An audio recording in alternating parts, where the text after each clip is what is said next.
बागी अपने कटे हुए हाथ से मेयर का गला पकड़े हुए होता है। तभी लूफी वहाँ पे आके उसके हाथ पकड़ लेता है एंड उस हाथ को मेयर के गले से दूर कर देता है।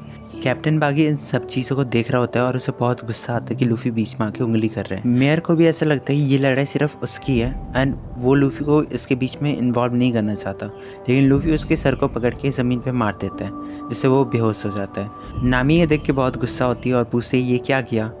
लूफी बस कहता है कि बस ये बुड्ढा मेरे बीच में बहुत बोल रहा था। नामी कहती है इस चीज़ को करने का और भी बहुत तरीका था। ज़ोरो भी इस बात से सहमत होता है कि लूफी ने अच्छा ही किया। खैर अब लूफी की लड़ाई के बीच में अब कोई आने वाला नहीं था। लूफी कैप्टन बागी को बड़ी नाक वाला आदमी कहता है। कैप्टन बागी इससे बहुत चिढ़ जाता है और नामी भी कहती है कि ये सब बोलने की कोई ज़रूरत नहीं थी। कैप्टन बागी अपना स्पेशल बागी बॉल लूफी की तरफ मोड़ता है। बागी कहता है कि अब जो भी तुमने बोला उसकी सज़ा मिलकर रहेगी और वो कैनन बॉल फायर कर देता है। लूफी भी कहता है कि मुझे इससे कोई फ़र्क नहीं पड़ता। लूफी उसकी आंखों में आँख डाल के देख रहा होता है। उसी टाइम हम देखते हैं कि लूफी ने अपना पेट फुला दिया है ताकि वो बगी बॉल से बच पाए। वो एकदम गुब्बारे की तरह हो चुका है। उसने बॉल को दोबारा बाउंस बैक कर दिया वहीं पे जहाँ पे कैप्टन बागी। नामी ये सब देख के हैरान होती है और उसे ये तक यकीन नहीं होता कि लूफी एक इंसान भी है। उस एरिया में धुआं हो जाता है। जब धुआं हटता है तो हम देखते हैं कि कैप्टन बागी अभी बिल्कुल सेफ है और उसके सामने 2 लोग थे। नामी बताती कि बागी ने उन दोनों आदमी को एज अ शील्ड यूज़ किया ताकि वो उस जोरदार धमाके से बच पाए। कैप्टन बागी ये देख के बहुत गुस्सा होता है और उसके पीछे मोजी लूफी की तरफ उंगली करके कहता है कि यही वो आदमी और उससे बचने को भी है। लूफी अपनी गाल को खींच के भी बताता है। तभी हम देखते हैं एक आदमी जो रिची यानी वो शेर को ऐसा शील्ड यूज़ करते हुए बाहर निकलता है एंड उसको एक कोने में फेंक देता है। ये देख के मुझे बहुत गुस्सा होता है। रिची जब होश में आता है तो वो बहुत डरा होता है। इसको देखकर उसका मालिक यानी मोजी उस काबाजी के ऊपर अटैक करता है। तभी काबाजी उसे लात मारता है। फिर लूफी भी उसे लात मारता है और वो डायरेक्ट जाके दीवार से चिपक जाता है। ये जो न्यू कैरेक्टर अभी सामने आया है उसका नाम काबाजी है एंड वो कैप्टन बागी का एक क्रूमेट है। कैप्टन बागी उसे अपने स्किल्स दिखाने के लिए बोलता है एंड वो भी अपने एक पहिया वाले साइकिल से तलवारबाजी करता है और वो ज़ोरो के सामने आके उसको अटैक करता है एंड वो खुद ये मानता है कि ज़ोरो एक बहुत बढ़िया स्पोर्ट्समैन है एंड उसके साथ फाइट करना उसके लिए एक सम्मान की बात होगी। ज़ोरो के घाव अभी भी बुरी तरह से ठीक नहीं होते। काबाजी ये देख के बोलता है कि तुम्हारे पास एक बढ़िया रीज़न होगा मरने का और वो उसके ऊपर अटैक करने लगता है। नामी लूफी को देख के बोलती है कि तुम पायरेट लोगों का मुझे समझ नहीं आता, कभी तुम एक दूसरे को मदद करते हो कभी नहीं करते। काबाजी ज़ोरो को मारने ही वाला होता है कि ज़ोरो पूरे अच्छे तरीके से खड़ा हो जाता है उसके सामने और काबाजी के स्वॉर्ड वो डायरेक्ट अपने पेट के अंदर ले लेता है। उसका चोट और गहरा हो जाता है। ज़ोरो खड़ा हो जाता है सामने एंड कहता है चलो मैं तुम्हें बताता हूँ तुम्हारे और मेरे में फ़र्क क्या है। लूफी को ये बात बहुत एक्साइटिंग लगती है और वो कहता है बहुत कूल लग रहे हो ज़ोरो। दोबारा ज़ोरो और काबाजी आमने सामने होते हैं और एक दूसरे को पे अटैक करने लगते हैं। ज़ोरो अब तंग आ चुका था और अब तैयार था काबाजी को ख़त्म करने के लिए और अपने तीनों तलवार के साथ वो तैयार हो जाता है। नामी को इन सब चीज़ों में बिल्कुल इंटरेस्ट नहीं होता और वो चली जाती है कैप्टन बागी का खजाना ढूंढने। लूफी भी उसे गुड लक कहता है एंड कहता है जल्दी आ जाना। काबाजी एक नई तरीके से ज़ोरो पर अटैक करता है। वो बहुत सारे लट्टू उसके तरफ फेंकता है। नामी वहाँ पे पहुँच जाती है जहाँ पे उस खजाना था।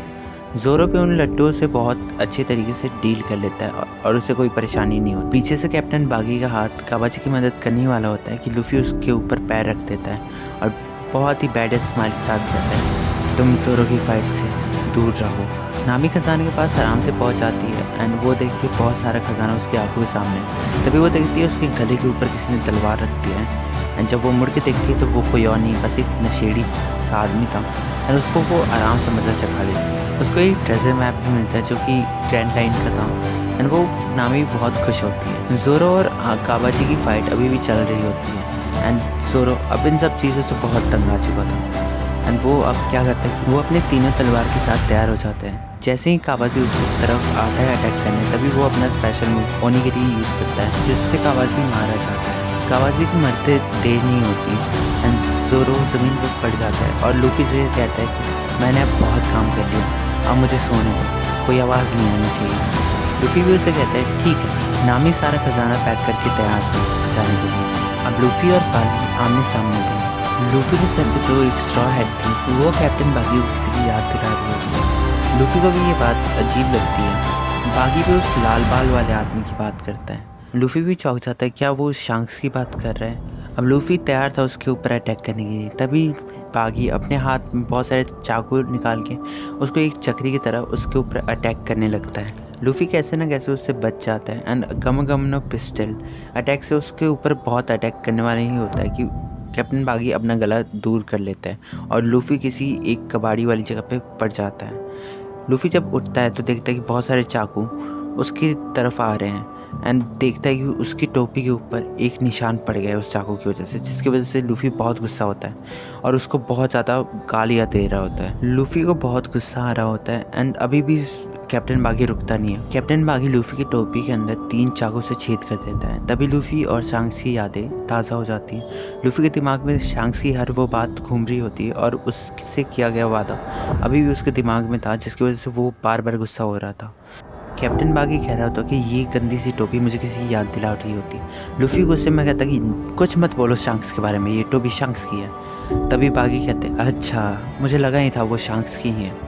वो इसके बावजूद वो उस टोपी के ऊपर पैर रख देता है। लूफी को ये बात बहुत गुस्सा आती है और वो उसके ऊपर अटैक करने होता है। जैसे ही वो बागी अपना गला अलग करने वाला होता है, उससे पहले ही लूफी उसको बहुत गंदी तरह से मार चुका होता है। वो लूफी बागी का मुंह नोचता रहता है एंड वो देखता है कि उसकी टोपी बहुत गंदे हालत में है। बागी शांक्स के बारे में कहते हैं कि वही एक आदमी है जिसको मैं कभी माफ़ नहीं कर सकता।